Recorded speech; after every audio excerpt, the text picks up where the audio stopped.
안녕하세요. 책 읽어주는 여자 에젤 강미경입니다. 조용기 목사님이 어떻게 하나님을 만나시고 또 최자실 목사님과 함께 전 세계에 복음을 전하시는 귀한 사역을 감당하게 되셨는지 하나님의 놀라운 계획 들려드립니다. 어느 날 조용기 목사가 선교 여행을 마치고 돌아와 교회 사무실에 도착하자 재직들이 심각한 얼굴로 기다리고 있었다. 목사님, 큰일 났습니다. 글쎄, 목사님께서 외국에 계시는 동안 교회 재정을 맡았던 박모 장로와 김모 장로가 교회 명의로 은행에서 돈을 빌려 앙고라 장사를 하다가 그만 망했다지 뭡니까? 조 목사는 깜짝 놀랐다. 아니, 어떻게 내 인감도장도 없이 교회 명의로 돈을 빌릴 수 있었단 말입니까? 그동안 두 사람이 목사님을 대신해서 오랫동안 은행과 거래를 했더니 은행원이 두 사람 말만 믿고 돈을 빌려주었다는군요. 그 은행원은 사표를 내고 사라졌고 은행에서는 돈을 갚지 않는다며 교회를 상대로 고소장을 제출한 상태였다. 두 분은 지금 어디 계시는데요? 두 사람 모두 쓰러져서 자리에 누워 있습니다. 조용기 목사는 먼저 박모 장로의 집으로 갔다. 박 장로는 급성 간염에 걸려 온몸에 빨간 반점이 돋은 채 누워 있었다. 그는 조용기 목사가 방 안으로 들어오는 것을 보고는 넋이 나간 얼굴로 연신 하는 소리만 냈다. 이날 조 목사는 박 장로를 위해 간절히 기도해 주었다. 하나님, 비록 박 장로가 하나님 앞에 큰 죄를 지었으나 그의 영혼만은 불쌍히 여겨 주옵소서. 그러나 조 목사가 교회 사무실로 돌아온 지 몇 시간도 채 지나지 않아 박 장로가 죽었다는 전갈이 왔다. 그리고 얼마 지나지 않아 박 장로와 함께 교회 명의를 도용했던 김모 장로마저 중풍으로 쓰러지고 말았다. 1957년 조용기 학생회장은 막상 졸업을 한다고 생각하니 미래에 대한 걱정이 앞섰다. 학교에서는 졸업을 앞둔 학생들이 삼삼오오 모여 진로에 대한 고민을 나누곤 했는데 얼마 전 삼각산에서 발생한 세 소녀의 익사사고가 이들의 마음을 더욱 혼란스럽게 만들었다. 당시 염혜경이라는 목사가 삼각산에서 대규모 청년 수련회를 열었는데 이곳에 참석했던 세 소녀가 폭우로 불어난 계곡을 베드로와 같은 믿음으로 건너가겠다며 뛰어들었다가 빠져 죽은 것이다. 아니, 하나님이 살아계시다면 세 소녀가 물에 빠져 죽어갈 때 어디 계셨냐고? 그러게 말이야. 나 이거 신학을 괜히 공부했다는 생각이 들어. 갑자기 한 학생이 조용기 학생회장에게 질문했다. 이 사건에 대해 어떻게 생각해? 학생회장은 우리보다 책도 훨씬 많이 읽고 기도도 열심히 하잖아. 그가 입을 열었다. 베드로는 예수님께 주여 당신이 나를 명하사 물 위로 오라 하소서 요청을 먼저 하고 나서 오라는 주님의 말씀을 듣고 난 후 확실한 믿음을 가지고 물 위로 뛰어들었어. 그러나 세 소녀는 자신들에게 주시는 하나님의 응답의 말씀인 레마 없이 기록된 보편적인 말씀인 로고스만 가지고 물로 뛰어든 거지. 바로 이 점이 그들의 실수였던 거야. 앞으로의 진로 문제도 마찬가지야. 우리 마음대로 결정하면 큰 낭패를 보게 되는 거라고. 그럼 하나님께 응답받기 위해서는 어떻게 하면 되는데? 어떻게 하기는 그저 부르짖어 기도하는 수밖에 없지.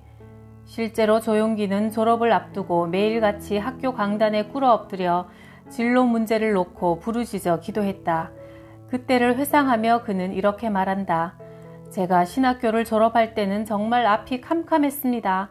공부는 마쳤지만 오라는 데도 없고 갈 데도 없었습니다.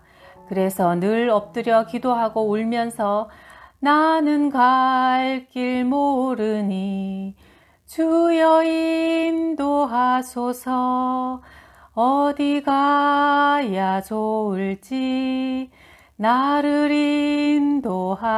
인도하소서를 부르곤 했습니다. 하루는 조용기 학생회장이 예배실 맨 뒤에 앉아 기도하고 있는데 최자실 집사가 들어오더니 맨 앞에 앉아서 기도하기 시작했다.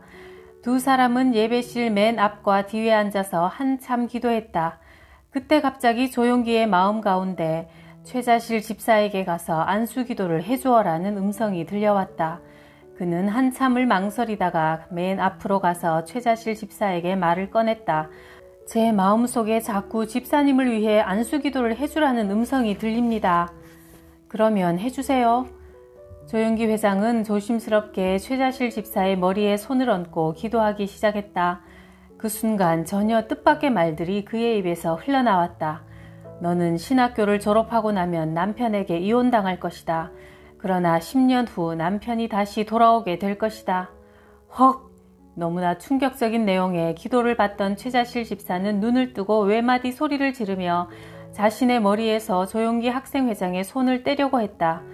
조용기도 어떻게 사태를 수습해야 할지 몰라 난처해하는 순간 다시 한번 그의 입에서 예언이 터져나왔다. 지금 네 머리에 안수하고 있는 사람이 너의 사위가 될 것이다.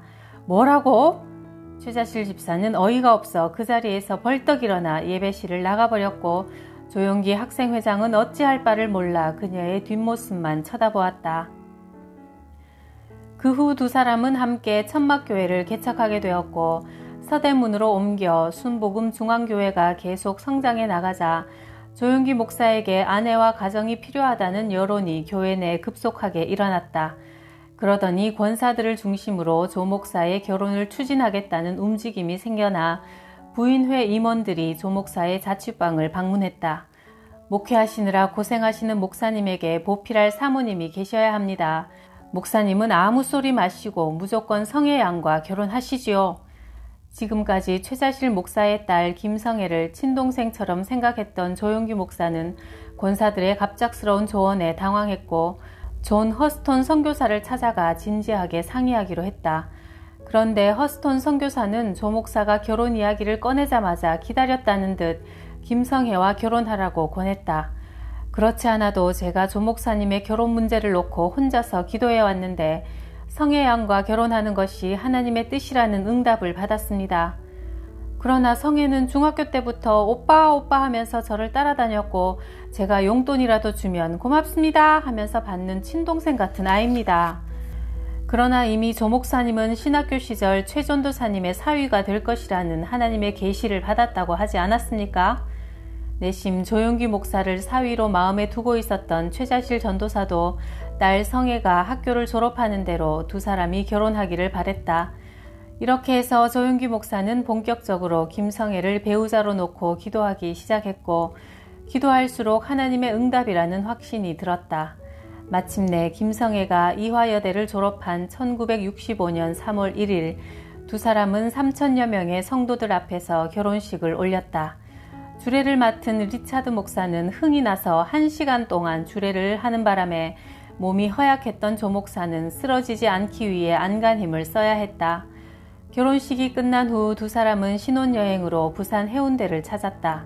그러나 여행 기간 내내 조 목사는 그동안 누적된 피로 때문에 꼼짝없이 방에 누워 있어야 했고 아내 김성애는 계속 그를 보살펴야만 했다. 결혼 후 조 목사는 토요일에는 설교문이 완성되면 아내 김성애를 앉혀놓고 설교를 했다. 마치 수만 명의 성도들 앞에서 설교하는 것처럼 열정적으로 설교를 마치면 가만히 듣고 있던 김성애는 좋았던 점과 개선했으면 하는 점, 특히 경상도 발음 등을 지적해 주었다. 때론 그녀의 말에 조 목사는 마음이 상해서 그렇게 잘하면 당신이 설교해! 대꾸하기도 했지만 마음속으로는 아내의 지적이 옳아, 내일 설교할 때는 아내의 말대로 고쳐야지 하며 그녀의 조언을 받아들이곤 했다. 결혼을 통해 목회자로서 사역하는데 가정이 매우 중요한 역할을 한다는 사실을 깨달은 조용기 목사는 부교역자를 뽑을 때도 가정에 충실한 사람을 선택했다. 어느 날 한 신학생이 찾아와 서대문 순복음 중앙교회의 부교역자로 채용해달라고 부탁했다. 조 목사님께서는 젊으신 나이에도 불구하고 놀라운 사역을 감당하고 계십니다. 목사님 밑에서 목회를 배우고 싶습니다. 그렇지 않아도 당시 조용기 목사는 급격하게 늘어나는 성도를 자신과 최자실 목사 두 사람의 힘만으로는 감당할 수 없다고 생각하던 터였다. 그래서 그에게 성경관과 신앙관 등에 대해 질문했다. 그의 답변과 태도 등을 보면서 나무랄 데 없다고 생각했다. 마지막으로 조 목사는 그의 가정에 대해 물었다. 결혼을 하셨습니까? 예, 아이도 있습니다. 그러나 저는 주님의 일을 하기 위해 아내와 아이를 분토와 같이 버렸습니다. 조용기 목사는 그의 대답에 깜짝 놀랐다. 아니, 자신의 가정을 돌보지 않는 사람이 어떻게 성도들의 삶을 돌보고 주님의 일을 하겠다고 말합니까? 그래도 주님의 일을 위해서라면 주님 이외의 것들은 버리는 것이 맞지 않습니까? 됐습니다. 난 가정을 소중하게 여기지 않는 사람이 성도들을 귀하게 여기고 맡겨진 사역을 잘 감당할 것이라고 생각되지 않는군요. 당신이 가정을 분토와 같이 버린 것처럼 나도 당신을 분토와 같이 버리겠소. 조윤기 목사는 10대에 폐병에 걸려 죽음을 선고받았는데 그 시작은 폐병에 대한 두려움이라고 한다. 중학교 2학년 생물 시간, 선생님은 투명한 유리병에 다 썩은 시커먼 폐를 가지고 와서 수업을 진행했다. 처음 보는 폐, 그것도 다 썩어가는 폐를 본 학생들은 모두 겁에 질렸다. 선생님은 어떤 사람들이 폐병에 잘 걸리는지에 대해서도 언급했다. 폐병은 몸집이 야위고 목이 길고 피부색이 창백하고 가슴이 좁으면 잘 걸린다. 이 중에서 누구 같다고 할 수 있을까? 생물 선생님은 주위를 둘러보더니 갑자기 열심히 듣고 있는 조용기를 가리켰다. 그래, 조용기. 니같이 생긴 아들이 폐병에 잘 걸린다 아이가. 조심하래. 순간 교실은 웃음바다가 되었다. 당시 폐병은 살아날 가망이 없는 난치병이었다. 이때부터 죽음에 대한 막연한 공포가 그의 마음을 짓누르기 시작했다. 그래서 조금만 아프거나 피곤하면 혹시 폐병에 걸린 것은 아닌가 두려워졌다. 그런데 이제 이 두려움이 현실로 다가온 것이다. 밤새 피를 토하며 자지 못하는 아들을 데리고 부모님은 그나마 남아있던 폐물을 모두 팔아 유명하다는 의사를 찾아 나섰다. 아버지 조두천 씨는 당시 서울대학교 엑스레이 과장이던 조중삼 박사가 부산에 개업했다는 소문을 듣고 찾아갔다. 조중삼 박사는 엑스레이 사진을 들고 다른 의사들과 영어로 이야기했다. 젊은 사람이 참 안 됐어. 6개월을 넘기지 못하겠군. 양쪽 폐에 구멍이 뻥뻥 뚫려 있으니 손 쓸 방법이 없네. 그들은 조용기가 알아듣지 못하도록 영어로 이야기했지만 평소 영어 공부를 열심히 해서 그들의 대화를 다 알아들었던 조용기는 죽음의 그림자가 자신을 덮고 있다는 것을 깨달았다. 그러나 이렇게 죽기에는 자신이 너무 어리다는 생각이 들었다. 어떻게 해서든 살고 싶었다. 그는 폐병을 앓기 시작한 이후 혼자 독방에서 살아야 했다. 폐병균이 옮는다며 아무도 그의 곁에 오려고 하지 않았다. 뼛속부터 올라오는 외로움이 그를 계속 괴롭혔다. 어느 날 그는 죽음에 대한 공포가 너무나 커서 혼자 바닥에 누워 통곡하고 말았다. 하나님이 계시면 낼 좀 살려주이소. 내는 죽기에는 너무도 억울합니다. 매일같이 불경을 소리내서 읽어도 도대체 부처님은 어디 가고 없고 아무런 대답도 없습니다. 만약 하나님이 계시면 내를 좀 살려주이소. 이 일이 있고 일주일 후 누나의 친구가 찾아왔다. 그녀의 손에는 성경책이 들려 있었다. 네가 아프다던 이야기는 진작 들었다마. 일찍 찾아오지 못해서 미안타. 내가 오늘 네한테 좋은 소식을 전해주려고 왔다 아이가. 그는 눈을 동그랗게 뜨고 그녀를 쳐다보며 물었다. 좋은 소식이에? 무슨 좋은 소식인데에? 예수님 믿으래. 예수님 믿으마 천당에 간다 아이가. 내는 죽어서 천당에 안 가고 쇠똥에 뒹굴어도 여기서 살고 싶습니다. 하나님은 못하시는 게 없으니까 네 병도 고쳐주실 수 있을 끼다. 예수님 믿으마 니도 살 수 있다 아이가. 예수님은 하나님의 아들이시래. 그분이 우리의 죄를 대신 짊어지고 십자가에 달려 돌아가신 기라. 그분을 믿으마 구원을 받고 영원히 살 수 있다 아이가. 그러나 조용기는 버럭 화를 내고 말았다. 예수쟁이들은 다 미쳤다 카두마. 누이도 예수 믿고 미쳤구마. 당장 나가소. 내는 9원이고 10원이고 아무 관심 없습니다. 다음 날 누나 친구는 다시 조용기를 찾아왔다. 조용기가 이불을 뒤집어 쓰고 자는 척하자 그녀는 혼자 무릎을 꿇고 한참 기도한 후 돌아갔다. 그녀는 일주일 내내 하루도 빠짐없이 매일 조용기를 방문했다. 일주일째 되던 날 결국 조용기는 화가 잔뜩 나서 이불을 걷어치우고 버럭 소리를 질렀다. 우리 집은 부처님 믿는다 카이. 와 자꾸 와서 나를 못살게구노. 하나님 용기의 마음을 열어주이소. 용기가 예수님을 구주로 영접하고 구원받을 수 있도록 도와주이소. 조용기를 위해 기도하는 그녀의 두 뺨에는 계속 눈물이 흘러내렸다. 조용기는 그녀가 무엇 때문에 자기와는 아무 상관도 없는 자신을 위해 일주일을 매일 찾아오고 욕을 먹으면서도 이렇게 눈물까지 흘리는지 알 수가 없었다.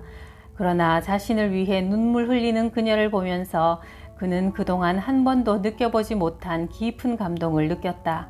알겠심더, 내가 졌심더. 예수 믿어줄 테니 이제 그만 우이소. 이 말을 듣자 그녀는 기다렸다는 듯 환한 미소를 지으며 가지고 다니던 성경책을 내밀었다. 성경책을 읽으마 예수님이 어떤 분이신지 알 수 있을 끼다.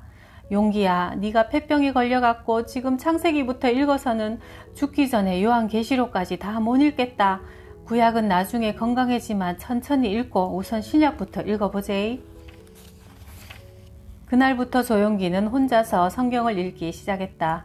그는 성경을 불경처럼 종교 철학을 강론하는 책으로만 생각했다. 그러나 읽으면 읽을수록 성경이 불경과 너무도 다르다는 것을 알게 되었다. 성경은 철학이나 윤리를 말하고 있지 않았다. 성경은 온통 병든 자를 고치시고 죽은 자를 살리시며 배고픈 자들에게 먹을 것을 주시는 예수님에 대한 이야기였다. 성경을 읽어나가면서 조용기는 자신에게 필요한 분은 철학이나 윤리를 가르쳐주는 분이 아니라 자기의 폐병을 치료하시고 죽어가는 자신을 살려주실 수 있는 예수님이라는 것을 깨달았다. 그도 누나처럼 기도해야겠다는 생각이 들었다. 무릎을 꿇고 두 손을 모았다. 예수시여, 나에게 지금 필요한 것은 바로 내 폐병을 고칠 수 있는 당신입니다. 의사들은 아무도 내를 고칠 수 없다고 합니다. 그러나 성경을 보마 예수씨는 중풍병자도 고치고 안진뱅이도 일으키고 나병 환자도 깨끗하게 하고 죽은 나사로도 살려주지 않았습니까? 만약 예수씨가 내를 고쳐주신다 카마 예수씨를 위한 사람이 되겠심더. 제발 나를 살려주이소. 이렇게 눈물 흘리며 한참 기도하고 나자 마음 깊은 곳에서 기쁨이 넘쳐나고 가슴이 뛰면서 온 몸이 뜨거워지기 시작했다. 마음속에서부터 생명의 기운이 솟아오르자 조용기는 흥분된 마음을 감출 수 없어 마당으로 뛰어나가 주위를 빙글빙글 돌기 시작했다. 기분이 너무 좋아서 노래를 부르고 싶은데 어떤 노래를 불러야 할지 몰랐다. 결국 신라의 달밤을 목청껏 부르자 어느 순간 가족들이 모두 마당으로 나와서 걱정스러운 눈으로 자신을 쳐다보고 있었다. 동생 중 하나가 어머니에게 물었다. 어머니, 사람이 죽게 되마 저렇게 도는 기가? 어머니는 조용기에게 다가가 어깨를 꼭 안아주며 하염없이 흐느껴 울었다. 네가 가난한 집에서 태어나 제대로 먹지도 입지도 못하고 장남 노릇한다고 참말로 고생했다. 이제 죽으마 부잣집에 태어나 먹을 것도 많이 묻고 네 좋아하는 공부도 많이 하거라. 어머니, 내가 죽기는 와 죽십니까? 내는 절대로 안 죽십니다. 내는 지금 기분이 참말로 좋아해. 그날 이후로 조용기는 성경책을 손에서 놓지 않았다. 당시의 기억을 조용기 목사는 이렇게 회상한다. 내가 성경을 펴서 읽으려고 하면 한 단어 한 단어가 살아서 파닥파닥 뛰어오르는 것 같고 마음이 어찌나 감동이 되었는지 한 절 읽다가 울고 다시 한 절 읽다가 눈물 흘리고 하니 온종일 읽어도 5절 이상 읽을 수가 없었다. 그저 성경을 읽는다는 것 자체가 행복하고 기뻤다. 그러면서 몸이 점점 좋아지니 처음에는 예수씨에게 살려만 주면 당신을 위해 살겠다고 해놓고는 사람이 변속할 때 다르고 나올 때 다르다고 내 마음도 싹 변했다. 내 나름대로는 의사가 되고 싶은 꿈이 있었는데 정말 주의 종이 되어야 하는지 확실한 증거를 체험하기 위해 금식 기도를 하기로 결심했다. 하루 3끼를 꼬박 굶어가면서 하는 금식 기도는 처음이라 조용기는 많이 힘들었다. 둘째 날 밤에는 김이 모락모락 나는 밥상이 눈앞에서 왔다 갔다 하는 꿈을 꾸기도 했다. 이렇게 굶어가며 기도한 지 사흘째 되는 날 새벽 2시쯤 갑자기 방 안에 불이 붙어서 불기둥이 천장으로 솟구쳐 올라가고 있었다. 아이고 이젠 죽었구나 싶어서 일어나 도망치려고 하는데 온몸이 땅바닥에 붙어서 일어날 수 없는 거예요. 사람 살려라 고함을 지르고 싶은데 입에서 말도 나오지 않는데 갑자기 연기가 싹 사라지더니 흰옷을 입은 사람이 서서 왼손은 가슴에 얹고 오른손은 하늘을 가리키고 있어요. 조용기는 이 사나이가 소방관일 것이라 생각하고 온 힘을 다해 구해달라고 몸부림쳤다. 뭐하고 그렇게 서 있는겨? 빨리 날 좀 구해주이소. 그러나 그는 아무 말도 하지 않은 채 한참을 조용기 옆에 가만히 서 있었다. 조용기가 의아해서 그를 자세히 보려고 고개를 들자 환한 빛이 그를 감싸고 있었고 이마에는 피를 흘리고 있었다. 순간 조용기는 이분이 바로 켄 타이즈 선교사가 그토록 목이 터져라 외치던 예수님이라는 것을 깨달았다. 아이고, 예수님이시죠? 조용기는 차마 그분을 바라보지 못하고 엉엉 울기 시작했다. 그때 조용한 목소리가 들려왔다. 용기야. 예. 부귀영화는 금방 잿더미가 되고 만단다. 복음을 전하는데 너의 일생을 바쳐라. 지는 폐병 환자입니다. 내가 네 폐병을 고쳐줄 테니 평생 나의 종이 되겠느냐? 예, 지를 고쳐주시마 평생 종이 되겠습니다. 이렇게 말하고 조용기는 예수님의 다리를 껴안았다. 예수님이 환한 웃음을 지으시며 그를 바라보는 순간 조용기는 정신을 잃었는데 다시 깨어보니 아침 해가 중천에 떠올라 있었다. 그는 환상에서 깨어났지만 예수님의 잔잔한 음성이 귓가에서 사라지지 않았다. 그동안 그를 억누르던 절망과 좌절의 쓴뿌리들은 사라져버리고 기쁨과 평안으로 가득 찼다. 비로소 조용기는 구원의 감격을 느낄 수 있었고 성경 말씀들이 모두 사실이라는 것을 확신할 수 있게 되었다. 1956년 조용기는 서울로 올라와 곧바로 서대문에 있는 하나님의 성회 순복음 신학교를 찾아갔다. 우리 인생을 향한 하나님의 계획하심이 참 놀랍습니다. 미리 준비하시는 여호와 이레의 하나님께서 우리 한 사람 한 사람을 위한 멋진 계획도 세워놓으시고 또 한 걸음 한 걸음 인도하시리라 믿습니다. 그 믿음 안에서 오늘도 평안을 누립시다. 구독, 좋아요, 댓글에 사랑해 언제나 감사드려요.